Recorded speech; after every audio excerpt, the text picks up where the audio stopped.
Okay.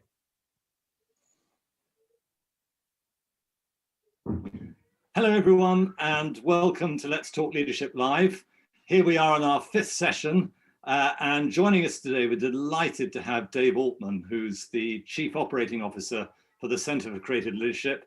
Dave's joining us from North Carolina, I think, or somewhere else in the United States, but he's joining us from the States.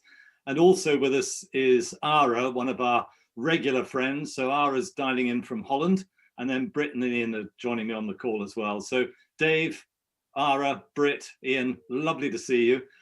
Thanks for joining us. And as usual, if any of you are following this on YouTube, then use the chat function and drop a question in if you want to, or challenge us on what we're going to be talking about, and we'll do our best to bring you into the conversation. But so if you are watching, thank you. And if you're not, then maybe watch it a bit later on. But we're going to start the conversation and see where it goes. So Dave, as I say, thanks so much for joining us, because I know your life is extremely busy. Maybe just we'd like to kick off by just perhaps reflecting on what's happening, or what you've noticed happening about leadership just in the moment that we're in. So we've got Brexit going on in Europe, we've got the pandemic, we've had the US elections and the changeovers there. There's lots of other things happening in the world. So what are your thoughts about leadership, the leadership fundamentals or issues that we're facing at the moment? Yeah, I mean, I think if you talk at the level of Brexit and US elections, you probably will go to a dark place. If you go down a level or two, you see similarities. I mean, people want to grow and learn and be more effective, and leadership has never been more important. And so what we continue to see is a huge appetite for development. Now, you can't pursue that without taking into account the larger context. But it's important, we think, that leaders not be paralyzed by what's going on in the higher level universe, and instead, both pay attention to that, but also deal with the realities of what they face in the here and now. Yeah, because I mean, Britt and I were on a call yesterday with a client, and isolationism seems to be something that a lot of people are really struggling with. That, how do you lead people in whether it's a small organization or a large organization? How do you just lead people when all of that immediate contact, physical contact has gone, and nearly everything has been done through the medium that we're using now, the sort of virtual world? Yeah, there's a bit of a paradox. So the data show that productivity is up. Yeah. And so is burnout. And so is feelings of social isolation.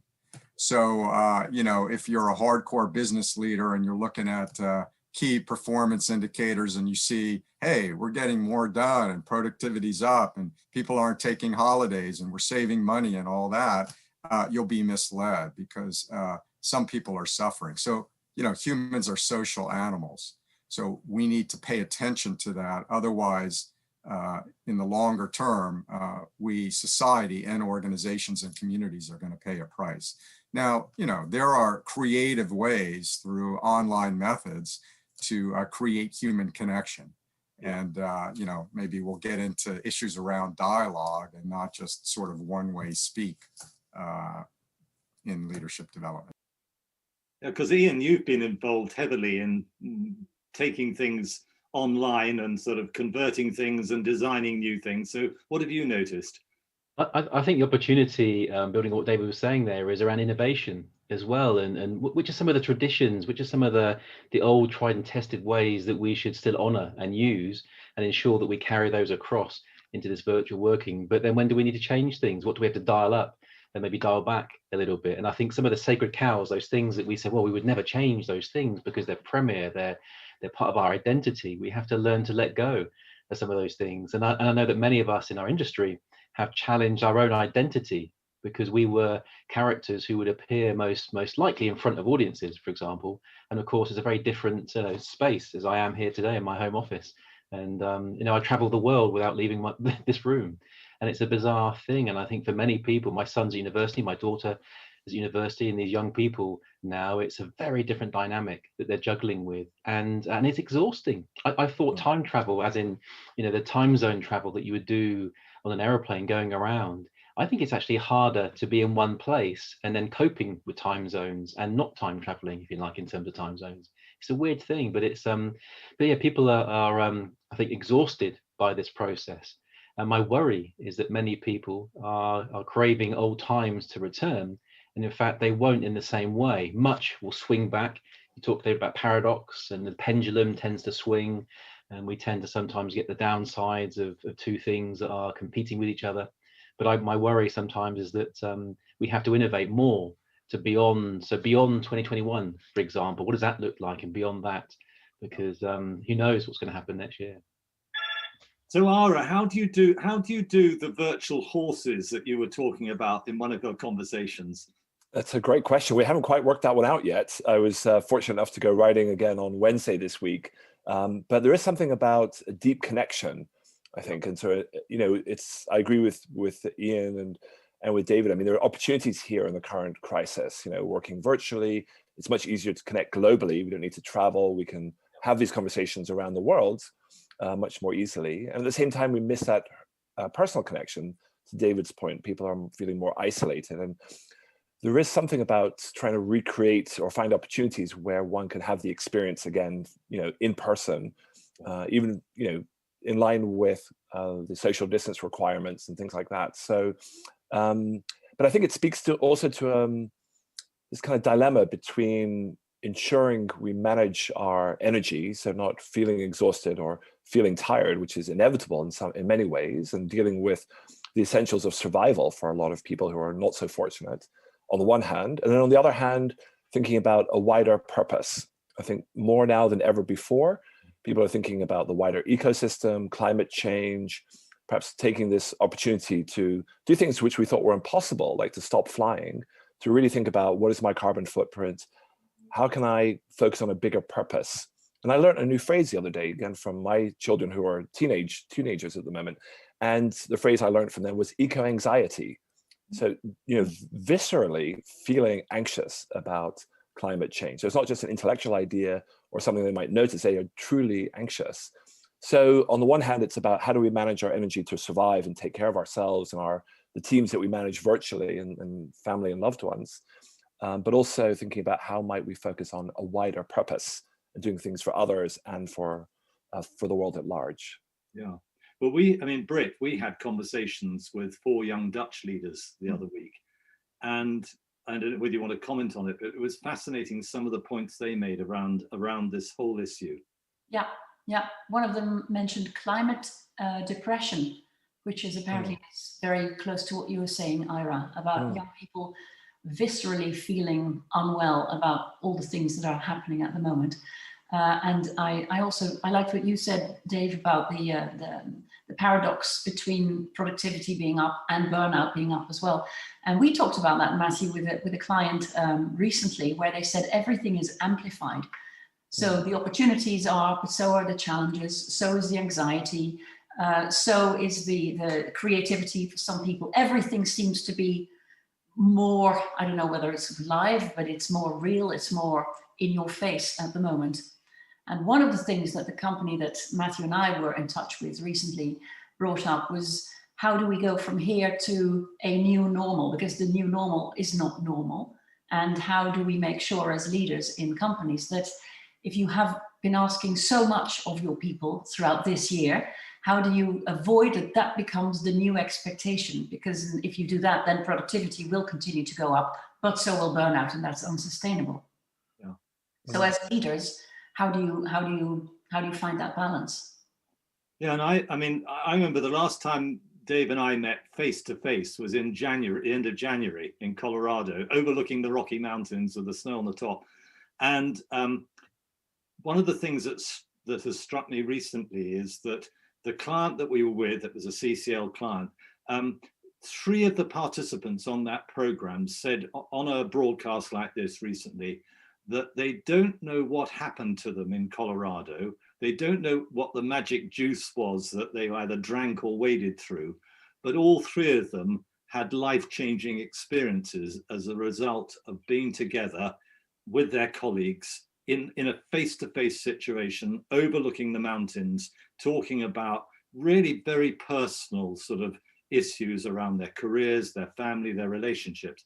And although the virtual world has so many opportunities to sort of connect people and doing what we're doing now, I was just struck, you know, that there are some things around leadership that are really difficult to replicate, I think. Maybe it's just, I'd like to challenge my thinking on it, but really difficult to replicate in the virtual world. And yet there are other things that are so much easier to do.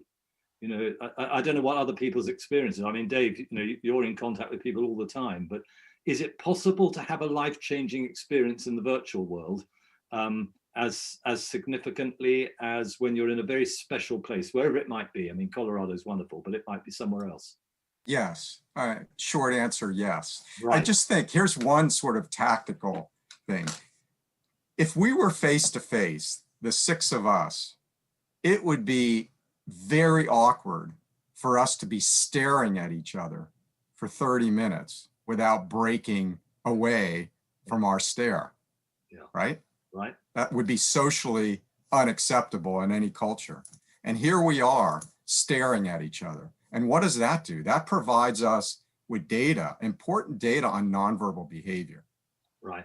So now we can't see our entire bodies, so we're missing some, but that's an example of where you can pick up signals and make different types of human connection perhaps easier in the virtual world. And Matthew, you know, as you said, reflecting on that Colorado experience, if we can create opportunities for people to slow down, to reflect, to be vulnerable, to connect at deep levels, we can create transformational change.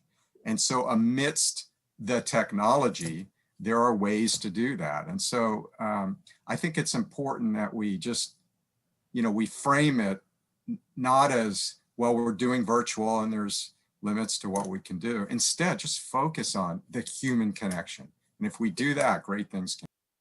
Interesting. Yeah. Well, I mean, Britt and I showed, it's Geneva's, Patterson's idea, but Britt and I showed a picture of a chimpanzee to a group the other day and got them to reflect on, first of all, what they thought the chimpanzee was thinking about. And that in itself generated quite a lot of interesting answers. And then went on to say, you know, that genetically, the chimpanzee is about 1.9% different to ourselves. And if we can even make a 1% difference to something that we're doing that improves either our own performance, our own behaviors, our own way of dealing with other people, then hey, it's a great success. And it seemed to resonate, but this poor old chimpanzee was staring at us from the screen, and you know, you could feel people wanting to try and sort of read into the face. I mean, there were all sorts of different words came up, but yeah, you're right. It's how we create, how we really think about how we create that environment where people can share stuff that's deeply personal and important. I mean, I don't know, Ara, Ian, any thoughts? But yeah, I think it's a really good discussion. I think it's, you know, in some ways it's going back to basics. So, you know, with leaders and with teams going for a walk in nature, I see a lot of people or hear stories that people, you know, when they're in meetings, they actually go for a walk, you know, in the fresh air, to be closer to nature, to be grounded again. And that might help with the point about burnout, to be back in nature and its restorative effects and things like that. So, so I think that's one approach that one can take. And I think in a virtual environment, and I'm sure we've all had experience of where, you know, content is being pushed at us, and we can only tolerate that for so long, right? It gets tiresome after a while, and maybe there's something about our default behaviors, feeling that the way maybe we as leaders feel about how we can add value is to share our ideas and push content. And yet the value really comes from creating that space, that environment where collectively we can have a discussion. And I've seen people sort of really change their facial expression when we say, let's just take the first few moments of our conversation to check in. How are you managing? How are you coping? It's like, oh, great, I can actually breathe. I can tell you, this is what I'm finding it difficult, but this is my approach. What's your approach? And people appreciate the fact they can take 5 minutes to talk about how they're coping. And then we get back to business 5 minutes later or 10 minutes later. But simply that act of checking in and asking how are you getting on really is valuable, I think, for people. But it's just thinking as leaders how to balance push versus pull. And that's also that dichotomy between, let's say, a large group. So clearly on Zoom, or any other technology like this, you can have hundreds of people on a call, and yet you notice in a small group breakout, the dialogue is much more intimate. And so it's kind of flexing between those two different mediums, I would say, is really important. Capturing those moments, Ira, is a challenge, isn't it? Because we look at some of the conversions that we've been part of, where you switch from a classic face-to-face engagement with a group, and any person, at school or college, university, can remember those big auditoriums. But it's those little moments in a tutorial with your professor, maybe, or with your colleagues. In our world, it would be those little coffee corner conversations or walking to and from lunch, and that's the innovation piece. How can we create some of those? Because we can all be on MS Teams or Zoom or any platform almost, extended days, because typically we get up earlier, we go to bed later to span those time zones I mentioned earlier. And but being disciplined. Those that know me, Dave, may remember I created this phone zone concept for some of the training programs I did not so long ago now, to disconnect with the technology and connect with the process of learning. And it was pretty cool, actually, because people love the idea to disconnect, to put their phones in the corner. In this medium, it's really hard to do that, because I can get my WhatsApp on my computer, I can get every feed coming to me. To disconnect, and maybe to go for a walk and a talk, Ira, with somebody on a phone, and pick up the phone and go old school, can be really pure, and go for a proper half-hour walk and have a half-hour chat with somebody with no email distractions, but sunshine and fresh air. Again, it's building that into your routines. And I've had some great, as a young leader, going back to my boss, he used to phone me when I was walking home from the station and he was driving home in his car.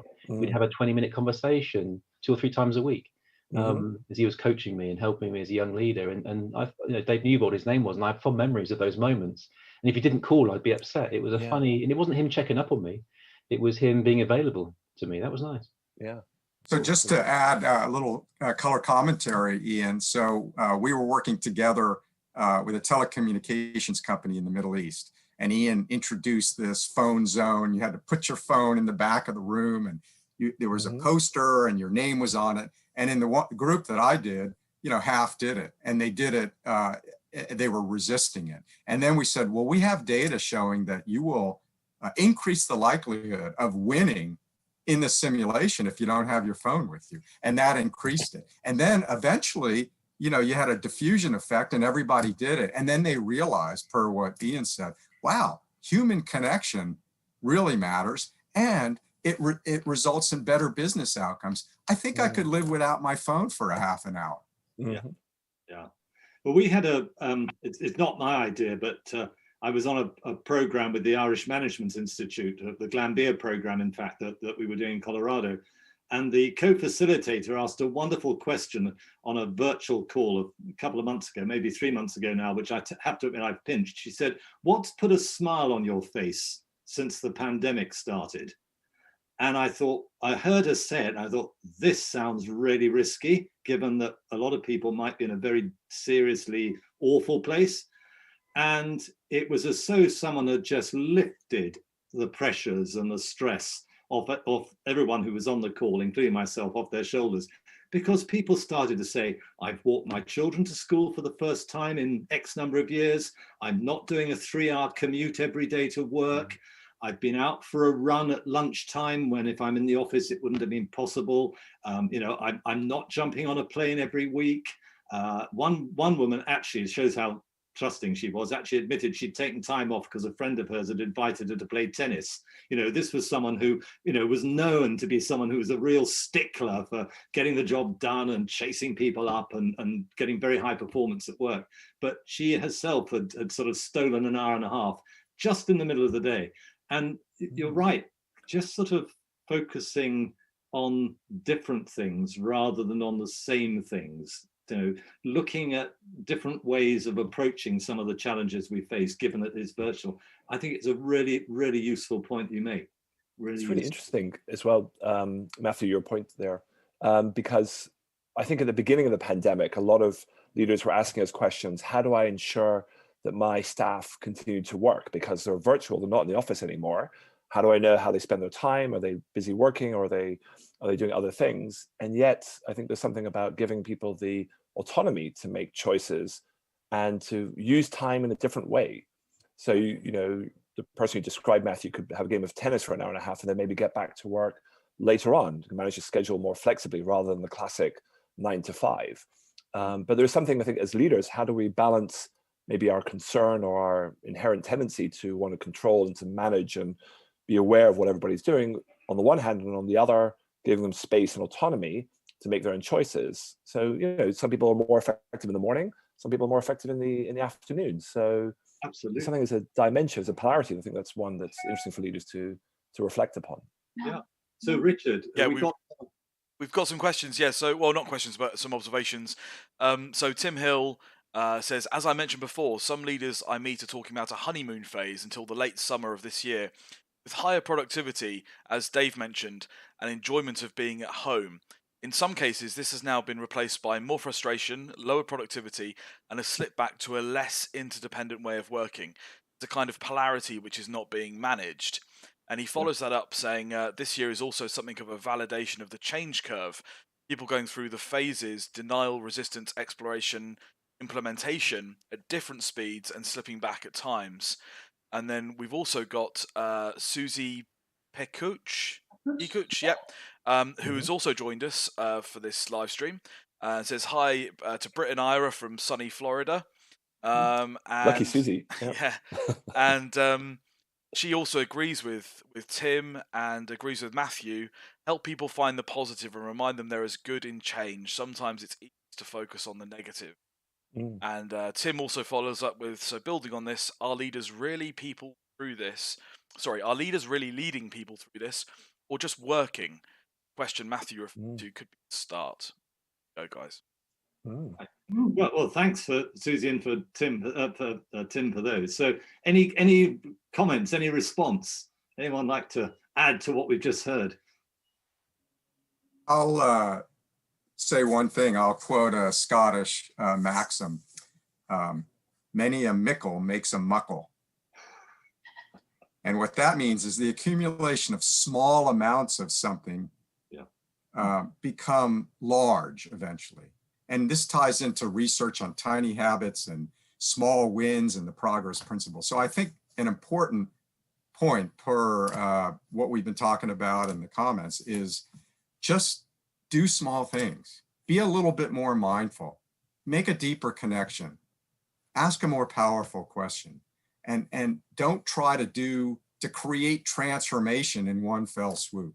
Yeah. And the accumulation of small things can, over time, have a big impact. And so that, I think, for me personally, is part of the cadence that I try to impose on myself. Yeah. So, and what, looking ahead, Ian, you made the point, and I think we've all sort of referred to it in different ways, that the future is not going to be the same as, well, never has been the same as the past, but we're not going back to a normal as we knew it. No, we're going into something new. So what do we feel might be some of the challenges there that leaders are going to have to wrestle with? One of our very good friends, who's Bert de Kuttera, who's very much an innovation mind, and he's a real character, and we must get him on one of these calls one day to answer this question directly. But he's always mentioned the blend, doesn't he, David? It's always about the blend. And of course, talk about polarities again. We swung so far virtual.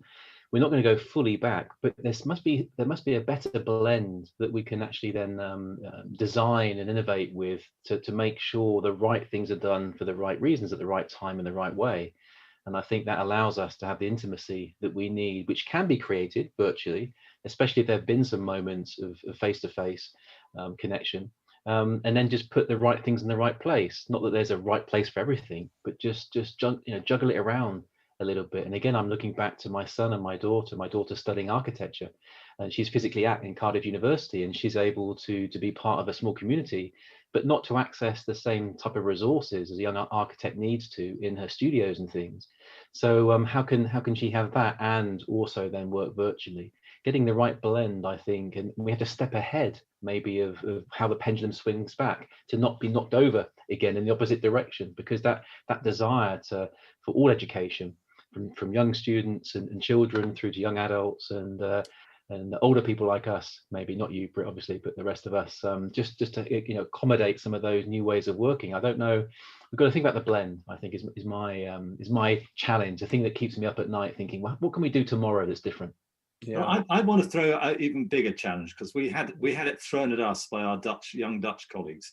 If the world can change overnight as a result of the pandemic, that we all get used to wearing masks, we all get used to social distancing, we all get used to washing our hands, we all get used to talking about what we can do to look after other people and shop for neighbors and people who are isolating.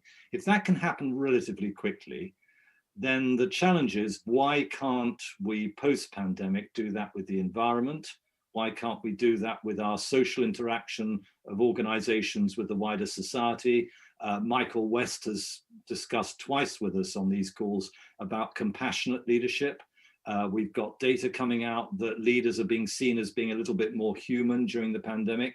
I mean, I would like to just challenge, has the day passed when dictatorial heads of organizations can sprout forth from the top and tell us all to climb down the mountain and get on with stuff? And are we moving into a world where actually we have to be a lot more interdependent, a lot more cognizant of what other people are thinking and doing and saying? I don't know. I just wonder whether there is there's going to have to be a step change, and that the organizations that get through this and come out the other side with people really respecting them are the ones that think rather wider and further forward about their own impact on society and on the environment. I don't know, but the young Dutch, I don't know, I'm looking at Brick, those 4 young Dutch leaders were fantastic. Well, I mean, to give you one example, I'm trying to know it was who she works for the Ministry of Foreign Affairs in Amsterdam, and her responsibility, she's very young, her responsibility is to do with refugees and trying to advise on policy for the Dutch government. And she said, they got all the great and the good together, and they were sitting in this conference, and they decided to get in touch with some Syrian refugees out in the Middle East. And halfway through the conversation, she turned to them and said, if you were designing the agenda for this meeting, what would you put on it? And not a single topic that they came up with was on the agenda, however great, however wonderful, however lovely these people were in Holland. There was I'm looking at Brit, but there was a complete mismatch, wasn't there? Yes. And I just thought, yeah, how courageous, and if that was replicated in a bigger way, is that something we as people who work in leadership development ought to be thinking about and focusing on, or at least raising with our clients and our colleagues? Absolutely. And that goes back to inclusion on a wider scale, doesn't it? Yeah. And asking for others' opinion, and asking and integrating different viewpoints, and realizing that even you might be in a leading position, but you don't have all the wisdom. So you need other voices in the room. Yeah. I mean, and Ashley and Asta and Shruti said, I think it was Shruti said, look, I have to go and talk to 150,000 farmers and get them working on producing coffee in India. I can't go and tell them what to do. I can't just walk in there and start telling them to change their practices, the way they live, the way they work, the way they relate to their families. I've got to ask them how I can help them.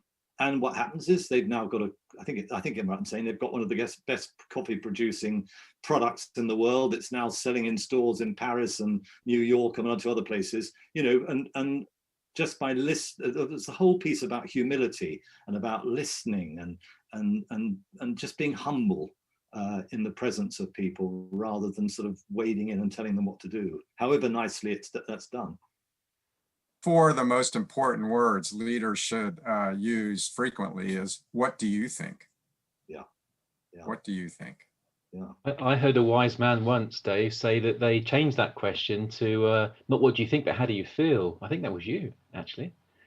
Yeah, you came into our classroom once, but both are very important questions, aren't they? And what do you think the response would be at the moment? What are we noticing with organizations? I think people are feeling very anxious for all kinds of reasons. So if they're in a difficult situation where they're finding it difficult to earn a living, or if they have the other extreme where they're kind of overloaded with work, I think there's a risk of ever greater division. So I think people are looking for some clarity and certainty, which puts, I think, us at risk, because there isn't clarity or certainty. And yet people feel, I mean, you even asked the question, we've talked about this before, do people notice how they feel? Do they notice what's going on around them? And there's something about greater division at the moment. So I think the appeal of those who purport to have answers is that it's very reassuring, and yet we know that things are so complex that there really aren't many clear answers. So I think there's that dichotomy between wanting certainty and then actually, the world is far from certain. So I think that's a challenge for leaders at the moment. And I agree with kind of the idea of being curious, especially when under pressure, about how other people experience things. So I know when we facilitate workshops or when we coach, I'm always struck, and probably you are as well, by what people will say when we ask a question. So we think we maybe would know the answer, or we should know the answer as leaders, and yet it's amazingly revealing, like with your Syrian refugee example, and it does take courage. I think that's exactly right. When you ask someone a question, what do they feel, or what do they notice, or what do they think, it can be very revealing to us. And then it's like, how do you build in space to incorporate those feelings and thoughts? And a lot of that, I think, is to do with our own identity as leaders. When I coach leaders, they're often quite struck by the fact that people talk to them in a particular way by virtue of their position. So I'm a CEO, let's say, and people will treat me in a certain way as by dint of my role rather than me as a person. So I think it's helping leaders kind of be aware of that dimension, as well as being curious and really fascinated by what other people have to say and how they feel. It might be quite different to how they think or how they feel. Yeah. So. Yeah. Dave, if you were a young leader, someone walked into the room behind you now as a young leader, sort of someone who's just starting off their life, and maybe they've been given their first role with a couple of people that report to them. What would you be saying to them now as to the things that you think, with all of your experience and the background of CCL, that they, a couple of things that they ought to focus on, or just have as a way of just like almost in the background all the time as a support to them to get them through some of the challenges they're going to face? Yeah. So swim to the cold water, run to the turbulence, embrace the challenge. I mean, we know this is how humans develop. We don't develop by being comfortable.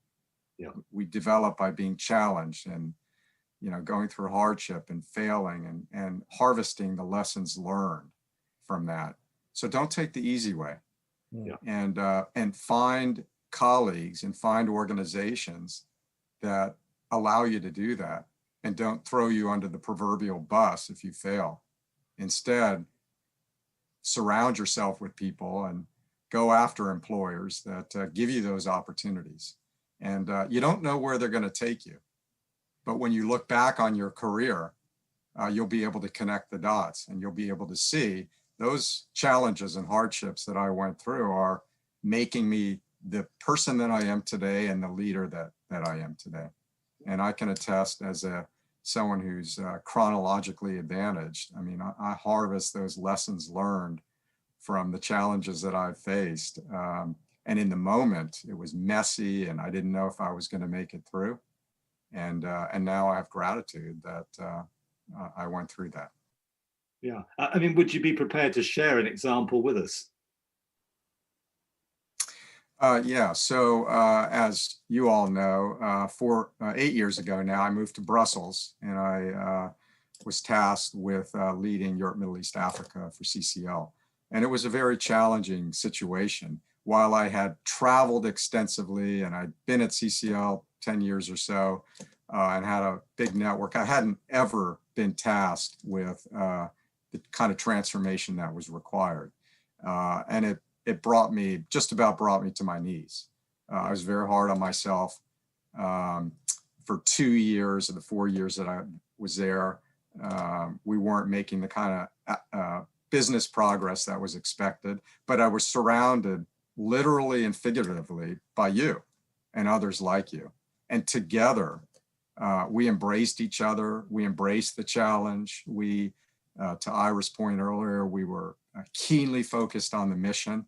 And even though I was theoretically the lead person, the number one, the MD and all that, I was only as good as the ecosystem around me. And that built me up and helped me get stronger amidst incredible challenge.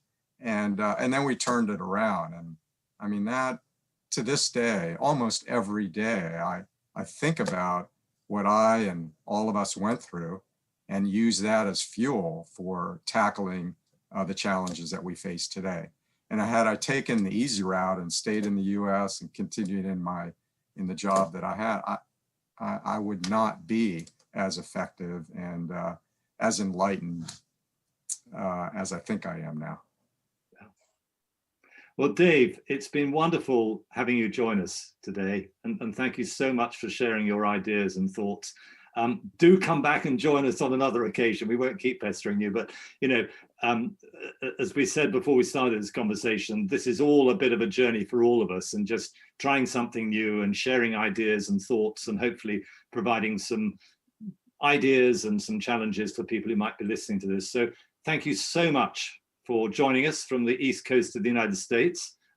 Pleasure was mine. Thank you for inviting me. Well, it's been super seeing you. Thank you very much indeed. And Ara and the rest of us, thanks again. We're going to have a session next week when we're just going to reflect on 2020 and let's talk leadership and how we've got on. So we'll be doing that next week at the normal time of 9:30, 9:45. But in the meantime, if those of you who are joining us in the United States or maybe watching this, have a fantastic holiday over the Christmas period. Thanksgiving is past, I know, and join us on more of these. But thank you for the moment. Thank you. Thank you.